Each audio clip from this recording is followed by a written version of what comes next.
ఆద్య రామలక్ష్మి వేసిన ప్లాన్తో రఘురామ్ గుడికి వస్తాడు. ఇక రఘురామ్ని చూసి అందరూ కూడా నమస్కారం రఘురామ్ గారు అని చెప్పి అంటూ ఉంటే రఘురామ్ కూడా అందరికీ నమస్కారం పెడుతూ ఉంటాడు. జానకి అయితే చాలా ఆనందంగా ఉంటుంది. ఆ తర్వాత జానకి పక్కన కూర్చోమని అక్కడున్న వాళ్ళంతా కూడా చెప్పడంతో రఘురామ్ అయిష్టంగానే జానకి పక్కన కూర్చుంటాడు. ఇక వాళ్ళిద్దరూ కలిసి పెళ్లి జరిపిస్తూ ఉంటారు. ఇక దాంతో అందరూ కూడా చాలా ఆనందపడిపోతూ ఉంటారు. శ్రీను రామలక్ష్మి కళ్ళ ముందే ఆద్యని పొగుడుతూ Aadya you are beauty with brain అని చెప్పి అంటూ ఉంటాడు.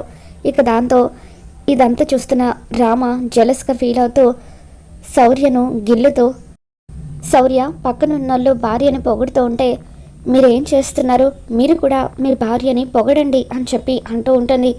ఇక శౌర్య శ్రీను బ్రో ఒకసారి ఇలా పక్కకు వస్తారా అని చెప్పి శ్రీనుని పక్కకు రమ్మని పిలుస్తూ ఉంటాడు.